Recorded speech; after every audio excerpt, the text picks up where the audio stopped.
I'm Mark, MCCV on Twitter. I was at Twitter from circa 2009 to 12 during the tail end of Fail Whale into migrating things off of the Rails monolith onto Scala. I went to Nest and led server-side engineering for them for quite a while, saw them through their acquisition by Google and some integration, and then launched their developer API program. And then left there, started my own company to turn a lot of the practices we pioneered at those two places into products you can pay money for instead of time. So this will be kind of a three-part talk going into customer metrics, like why this is important across the broader org, and then how you can most easily sort of adapt these things within your own company. But starting off with why this stuff is important, this is at least sort of my engineering reality back when I was a heads-down coder. Like coming to the office, I'm going to build software all day. And most days, what I did was spend 80% or so of the time worrying about the software I built the last week, and about 20% of the time actually building software for the next day. And that's not super pleasant. It's a big drain on productivity when you're spending a significant portion of your time just worrying in the back of your head, is the stuff up, is the stuff up, is the stuff up? So at Twitter, when I first joined, I worked on the streaming API, which was, for Twitter at the time, a very stable service, like rarely down. But the way it wasn't down is that my partner on the project and I spent 2 to 3 hours a day just looking at charts. It was like you get in the morning, you look at some charts. There are a lot of charts. You look through them all. Stuff seems OK. All right, we'll do some work. It's lunch. Come back, look at some charts. And this sucked. But it's part of being a grown-up developer. If you don't care about how your stuff's doing in production, it's not a great scene for you or the company. It doesn't really help you grow as a professional. The downside about this is if you're caring about things that you can't quantify, like you have no idea how stuff's actually running, and it's just this worry that maybe stuff sucks when my customers look at it, it's a huge drain and it leads to a high amount of anxiety across the entire organization. The flip side of that is if you're trying to care about too many things at once, like what's my CPU utilization, is everything balanced IRQ-wise across all the processors? Like there's just too many things to keep in your head at once, and that also leads to anxiety because you can't just deal with the amount of metrics you're presented with. So the trick, I guess, if there is one, or just experience or whatever, is caring about a tractable number of things that you can quantify, let you come in early in the day, glance at a thing, production's doing OK, I can develop software. And if coming back from lunch is just look at the thing, production's doing OK, I can focus on software. The best possible case here is have a robot worry about things. And if it's only worrying about the important things and notifying you when the important things are broken, that's great. And I think that's where a lot of the current debate around observability versus monitoring versus metrics versus whatever comes in. I just want to know about the important stuff. I want to know when things are broken at a very high level so I can get on with my day. So we'll go through a little bit of Twitter metrics history. How many people actually use Ganglia? It used to be popular. Anybody? All right. Ganglia is really good at displaying a lot of charts like this, and it'll automatically scrape things like CPU utilization and how full your disk is, all these kind of things that customers just don't care about. It also doesn't scale real well. So at Twitter, we wanted to know more about stuff, but the ops team couldn't actually provision enough Ganglia machines to let us watch everything. Then we ran out of space in the data center, so you're trading off ops capacity for customer capacity. So we just charted things until the system fell over, and then we stopped looking. As a solution to that, we built this thing called Reunion. I don't have any screenshots, so I asked Ian, who built this in 2009, what it looked like. This is my artist's rendition of what Reunion looked like circa 2009. I remember it was purple and had crosshairs and was a diagnosis tool. And according to Ian, the inventor, it def wasn't great. It's a true story. You should follow Ian on Twitter. He's great. He asked me to say that. He's a good follow. But this was kind of our first foray into there's a high-level dashboard that you want to glance at, and there's a separate tool for doing deep dives, diagnosis, root cause, actually fix the thing. And I think this wasn't something we realized at the time. We just needed Reunion to solve a specific problem. But as we got more grown up, I think there was this clearer separation of things I want to look at to understand if the system's OK, and tools I want to use to figure out why it's not OK if it isn't. Given the sort of state of Ganglia and Reunion, Twitter invested super heavily in building their own, what they called observability team at the time, which encompassed a lot of things from metrics collection, metrics reporting, visualization, alerting, all the kind of stuff that you needed to give engineers a picture of how the system's doing. And this was two main pieces, Cuckoo and Viz. Viz was the dashboard. Viz eventually turned into Wavefront, which then became a company that got acquired by VMware. It's good for them. Dashboard oriented, super scalable. Twitter went on this path of now charting everything. Like it was, just add more Cassandra nodes. That's pretty cheap, and you can shove millions of metrics in there. And the problem was we had millions of metrics in there. We didn't quite know what to look at. So what really bit us here, who's seen this picture? Like everybody? Yeah. So the reason I show this one is not because it's a great picture, but the one in bold at the very bottom right, Gizmoduck, is the service that most of our current company worked on at Twitter. So we constantly see this picture as like, here's how not to do microservices. By the way, the one you worked on is highlighted. Gizmoduck also had the best t-shirts. So we got past this point where like being blind to the system because we couldn't chart things in Ganglia was cognitive overload because we could chart everything in Viz and Cuckoo. So it's kind of the setup for realizing that customers don't care about the internals of your system. Nobody's going to call up and say, you know what, I noticed a problem. I think your disk is full. They're going to notice a problem when the thing's broken and they can't make their call. So they care about, I made my call, did it work? I made my call, was it fast? I tried to make a couple calls and the system tipped over. Everything else is kind of noise to a customer. It's important to you because if those things are broken, it means your customers are probably broken. But that's kind of a diagnosis after the fact, or even better, is if you do that stuff before the fact and do capacity planning, checking, you should be aware of these things. But I would say that it's not like the day-to-day what you check in when you get in the morning. So we'll start with success rate. Obviously, things need to work. We're going to build out this chart. It's not tiny because I'm bad at graphics. Doesn't mean I'm not bad at graphics. It's just not the reason this one's tiny. Charity Major said a good quote, I think is getting turned into a t-shirt by a third party. Nines don't matter if customers aren't happy. It's extremely true. You can have a highly available service that customers still think is garbage. So what else do they care about? Oh, sorry, we missed a thing about request rate. Usually I do latency next. Request rate is one that I kind of struggled with. It's like, why do customers really care about request rate? Because they're just making their requests. And I think you kind of care because it's a contract with your customers about how much of a service you're willing to provide. It's never infinite. Yeah, never infinite. Those things don't exist. But it's often not explicit either.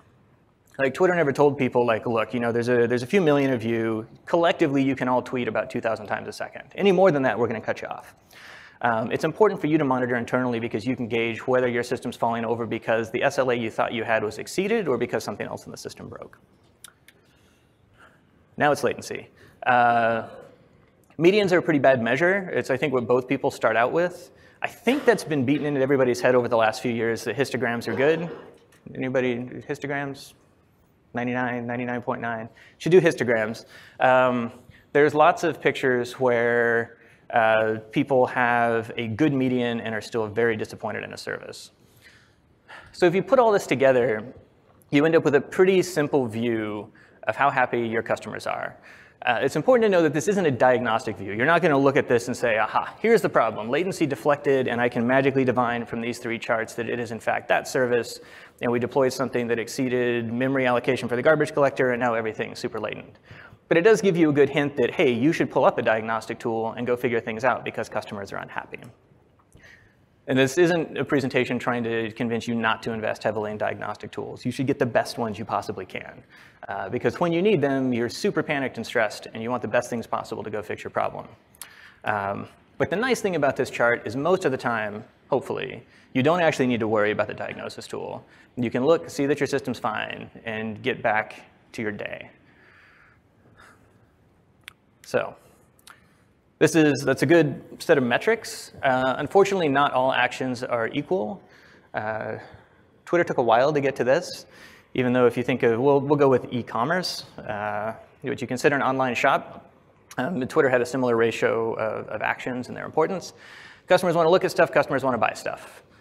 Most shopping sites, people are going to look at a lot more stuff than they buy. It's probably way more important to you, the shop, that buying stuff succeeds at a rate that's probably more important than looking at stuff. So if you end up with a request rate and a success rate that's global, as in the, what am I pointing to? Over there, the top picture, you can have something that has a terrible success rate for buys that still looks great from a top-line perspective. Calling these things out and segmenting them by the type of call gives you a much more dire picture. And this is definitely a grab your diagnostic tool and get to work sort of picture, because people are starting to not be able to buy stuff, and it looks like it's getting worse. So this ends up with something that we got to in Twitter about 2011, let's say, 2011-ish, that this was the high-level chart people had. You're looking at the important metrics, success rate, latency, request rate. You're breaking this down by the important endpoints, so you get a picture of if parts of the system are failing, and it gives you a pretty clear view of all the ways customers could be disappointed in your service. Hopefully they're not. You can scan this pretty quickly, come back from lunch, scroll through it, everything looks great, and you get back to building features. I don't need to worry about whether production's fine. You can go one better than this and have the robots worry for you by just checking these metrics and notifying you when they're out of bounds. It's much better than somebody paging you because CPU's high. Maybe CPU won't be high in the next 5 minutes. Maybe customers didn't notice. We have lots of redundancy built into the system. So that's a good place to be. I'll pause here for any questions before we get into sort of phase 2. Anybody? We can just go straight into phase 2. All right. Cool. Maybe you don't think you serve customer traffic. And Twitter had a very deep RPC call graph. Oh, I forget what the last count is, but you saw the picture. There's all kinds of like snarls here. Very few of those things were front-facing. A lot of them were internal, and they had dependencies, and they had upstream dependencies, but they didn't actually serve customer traffic. And so people would say, so I should choose a different set of metrics because I'm internal. And usually that was like deep nerd speak for, but I care about CPU, and I care about IRQ thrashing, and all this other kind of stuff. But guess what? You're serving clients traffic. They don't care, again. And I think as your company grows, teammates start to become much more like customers than they were like teammates when you were 10 people. And so thinking through this a little bit about what are the characteristics of customers versus teammates. And when you're 10 engineers, usually people have a fairly deep understanding of the adjacent parts of the stack. They can kind of jump in and help out, or at least help you troubleshoot. And they're usually fairly willing to be flexible with system changes. So if you go to people and say, hey, I need to make this API change, it's going to break you, can you make this small change, deploy it ahead so I don't have to worry about backwards compatibility? That's something you can have a reasonable negotiation with about people when you're 10 people or so. When you're 1,000 engineers and you're going to a team that you don't know and saying, I need you to make a change because I don't want to do the work to make my thing backward and forward compatible, it's a much more contentious discussion. So customers don't understand the internal details of your system, and it shouldn't be required that they do. And they're usually pretty unwilling to adapt to incidents, whether that's breaking compatibility or things being down. Looking at examples of companies that have done this well, this is more or less, I haven't worked at Amazon, but I think that was like the Bezos decree many moons ago. It's like, effectively, you don't get to be teammates anymore. Everybody's going to be a customer of everybody else. Everything will be behind APIs. There's no sneaky backdoors to databases. And I think that's one of the reasons that they've been able to roll things out so quickly in AWS. Google, I think, did a fairly good job of this by adapting like network RPC as an easy thing to do in Google 3. But for whatever reason, they I don't think have the same degree of customer-centricness that AWS seems to have internally. So as long as we're here, like teams grow, specialization becomes the norm. Treating customers like teammates it's going to hurt after a while. You're going to end up monitoring things that you thought were important when you were all teammates, but it turns out that that gets to be an explosion of metrics you have to worry about. And reducing this again to the set of things they care about as a client of your service is a much more tractable set of things to monitor. So this is where we got into like Viz standard metrics. Most services at Twitter at some point had effectively the same dashboard they'd look at to determine system health. So I had my success rate, latency, and request rate, and then I had exactly the same graph for everything I depended on.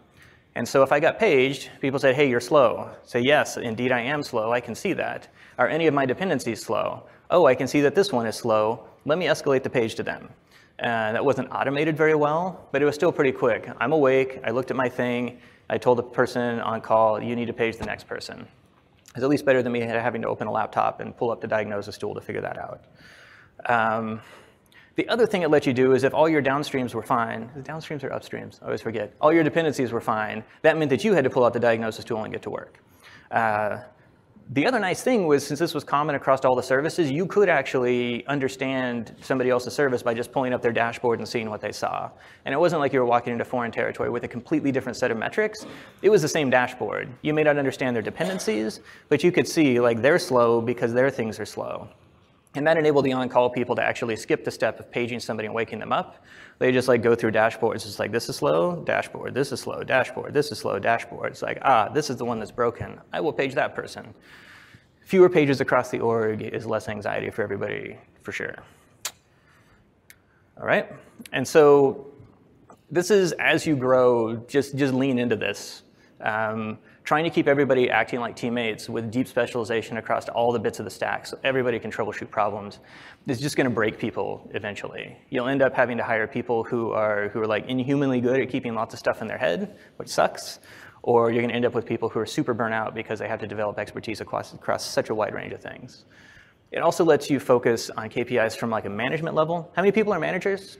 How many people are ICs? Whoa, a lot of managers. Good for you. So, I mean, that lets you get a view of system health that isn't like, I've got to keep track of all these individual utilization metrics across a bunch of things. And it gives you a shared frame of reference to talk about system performance issues. So we talked about management of teams, but it means that you get to manage your dependencies like a customer too. So in the olden days at Twitter, if you wanted to be productive, and you wanted to be able to solve problems quickly, you needed to have a pretty deep understanding of adjacent services. And as a number of adjacent services exploded, you had to develop expertise in a frightening number of things. But if you're going to treat everybody like customers, it means you can treat your dependencies like customers, and it's just, look, I asked you for a thing, our implicit RPS was 1,000 requests a second, I'm asking for 900, so I'm within that, and it's slow, can you fix it? Then it's an easy conversation to have with the dependency, is like, yes, you're right, that is slow, I will get on it. Versus like, well, let's get in there with GDB and figure out what's going on. And this common metrics, create common language thing, I think is super important, that you have those conversations around a shared frame of reference, not people trying to define like, well, this is what I mean by latency. You mean something totally different by latency. Like we're all measuring for 99.99th percentile. Long tail latency is this. This is what we talk about. It was 150 milliseconds yesterday. It's 250 today. This is a problem for us. Is a much crisper conversation when you're doing incident management than things seem slow. That's always a rough conversation. All right. Another pause for questions? Anybody feel like asking a question yet? Yeah. Can you talk just kind of in a general way about setting thresholds and getting agreement on that? Oh, yeah. Extension, doing alerting, escalation. Yeah, like automatic threshold detection has been the holy grail of systems forever. In fact, in our product, people ask us to do that. Like, I mean, that's a hard problem. I was having a conversation at lunch with the Jaeger folks, and the best new novel idea I think I've heard is to use tracing to figure out budgets from empirical customer traffic. And so if you have a set of traces, it's like this is all the things customers hit. If I want this customer thing to return in 500 milliseconds P99, that's my target. Those are usually much easier to come up with than some service that sits like between call 4 and 5 of a 10 call chain. It's like, what's my budget? Like, I don't know. Customers is 500. I guess I'll choose 450. Like, I'll give everybody else 50 milliseconds. So I think having those traces in place to look at like a tree of things and say like, okay, 200, 50, 50, 25 is good. I think managing to those budgets is probably way more like super enterprise maturity than most people in the room have. I wouldn't expect that to happen overnight, but it at least gives you targets on your system. I think the second thing with monitoring, these latency in particular tends to be very spiky. And so there's like the place people generally run into problems with that is like, okay, so what if I have one request that's like 10x outside my bounds? Do I alert on that? What if it persists for 1 second? Do I alert on that? 5? Like, what's the window over which I should alert? And that, I think, is probably a discussion internally. I don't know of any algorithmic way to solve that one. Anybody know of papers on this stuff? I'm sure somebody's done research. Hopefully the research has determined that it's a hard problem and I'm not totally wrong. Any other questions? All right, so we'll talk about this the easy way. Not that I have anything to sell because I'm totally unbiased, but I think that moving everything to network abstraction boundaries makes this super easier, and using proxies to collect a lot of this stuff is really good, and you should do that. But But I have kind of a picture on the left here of trying to do things in a monolithic application and realizing that it's super, super hard to enforce any kind of policy across function call boundaries. So you're getting libraries that emit events in different ways. Some of them do logs, some of them fire events. You have an app, you do a rewrite, you have an old event stream and a new event stream. If you have a big blob of, for instance, Ruby code, it's typically hard to get in there to say, we want to log interactions between modules in a way that's not like crazy monkey patching, or just go to all the individual development teams and say, can you please make this change and adopt this practice? It's possible. It is a lot of work to go library by library or module by module and enforce a way of doing things. The advantage is you can do this at a much, much deeper level than you can at the network. So it's not that you shouldn't try.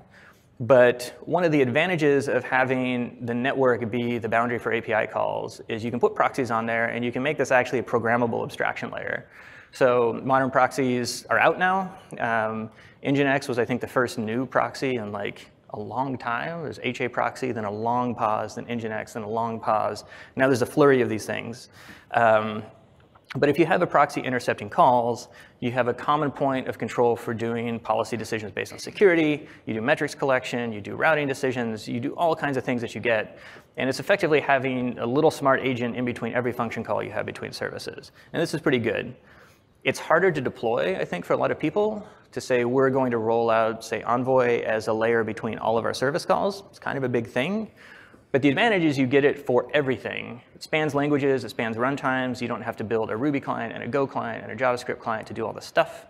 And once you get it in there, I think it's a huge point of leverage for an org to just have a way to say, hey, we need to connect this to collect this new metric. We decided it's important to us. We'll update the proxies to get this because we're observing all the requests and responses. And we'll have it for everything tomorrow. It's pretty great. So you can stop thinking of the network as only attacks. Like, it definitely hurts to go across the network for things. Not going to be super optimistic and say it's latency free. It's not. You can be super optimistic and say it's always reliable. It's not. But we're almost all already there. Actually, maybe that's unfair. Starting with a monolith is still a fine decision, but I think as teams grow, splitting those out into network services is kind of the architecture du jour, and I think for good reasons. So as long as we're there over the network, like, just embrace that as an abstraction boundary. If you have an abstraction boundary, something that's programmable and allows you to add extra smarts to it is great. The upside of that is behind that boundary, you can have all sorts of flexibility to move. I was at Twitter when Node was first coming out, and there was a huge fight from front-end devs to get Node into production. And the response from ops and other engineers was like, nope. Because then we got to operate that. Do you know how to do like garbage collection monitoring? Like, yeah, no idea. Like, what version of Node do you want? It's like, I don't know, the latest. Just make it latest all the time. And so there's a huge fight with ops to manage a bunch of Ubuntu machines. Is it Ubuntu? Whatever. Linux machines to get the latest version of Node. In the new world, you let a dev spin up a Node container. If the Node container dies, oh well, containers have very short lifespans. And as long as they're adhering to the policies you have in place across a network boundary, who cares to some extent? And the nice thing from the ops perspective is no matter what the devs do, across those boundaries, you can apply policy in a way that lets you sort of enforce order across something that's much more like anarchic in the good way. So, care without anxiety. I think this is just the wrap up and the to-dos from this talk. Focus on things that make customers happy as your day-to-day job. If customers are happy, you can be happy. You can go back to building software. This isn't to say don't invest in diagnostic tools. Absolutely buy the best ones you can, because when you need them, it's usually a high-stress situation. Make sure you're monitoring all the customer actions, not just top level. There's many, many ways customers can be disappointed in your service, and you should be aware of all of them. Develop a common language for discussing system health. Incident management is always a high-stress situation as well, and having a common language that's very precise that people can discuss the incident in makes things way, way easier. Treating teammates like customers is going to make everybody happier. It's not a constraint. That's a freedom on both sides. And using your network for common control and observability is also something that moves the network beyond sort of this painful thing you have to do into something that allows you to apply policy globally in ways that are super productive. So that's it. I'm MCCV, Mark at turbinelabs.io. We have a great product that does a lot of this stuff for you out of the box. But any questions now after we're done with part 3? Oh, yes. Interrupted applause. Yes. So thinking about proxies and thinking about other ways of aggregating data, somebody asked me yesterday, tracking sort of in a microservice architecture, where are the real pain points? And as an extension of that, I suppose probably tracking the same transactions across a lot of different services. Yep. Where have you seen the most successes? At the sort of proxy level, or tagging a UID, or what have you seen? I mean, I think they're kind of orthogonal. The challenge with using tracing as a first-line thing at Twitter was it was good for diagnosis when specific things were failing, but it wasn't built in a way that made it a high-level dashboard for you to look at overall system health. And so we always use a combination. And we get the same conversation with like feature flags versus using release as routing. That they're different approaches to the same thing. One you can apply globally, but you can't get as deep into system.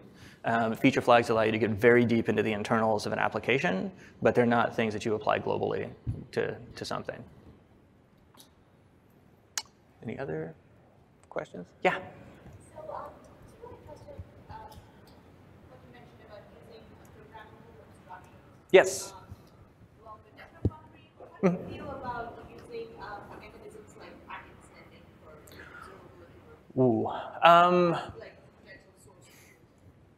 I think you can do a lot of the things with packet sniffing. I'm not nearly as, there's a lot of people who did like BPF talks in the same channel. I'm not at that level. I made a deal with myself that I would never learn that much about networking. I'm a pretty active learner, but I swore off that one. I think you can capture quite a bit there, and it's super valuable and not as intrusive as running everything through a proxy, but you're not going to get the control unless you get into like IP tables and redirecting stuff. I think if you look at Kubernetes, it's been kind of their evolution from like a Go proxy to IP tables, and now it seems like the world is moving back into sidecar proxies that are just more approachable for people if you don't want to write BPF. Others? Yes? You mentioned metrics and have kind of simple but also universal metrics. But I was wondering if they need to be specific to, let's say, whether you have a high persistence footprint versus whether you need to have a, Sure. So I forgot to, this is what I get for not looking at speaker notes. I forgot to add that these metrics apply to things serving web traffic in a very request-response oriented way, which thankfully is a large number of applications. But if you're looking at queue-based workloads, like you have a thing that processes a lot of stuff off Kafka, then these metrics specifically don't make as much sense. I think you still have customer metrics in a queue-based world, but it's probably like latency off the queue, and your equivalence of RPS is probably queue depth. So I think for most of the workloads you have, like just at a high level, consider what do your customers care about versus what are the internals of your system that allow you to serve customers in a way that makes them happy. They're not going to be the same for everything. All right. Thank you all. Stop by the booth.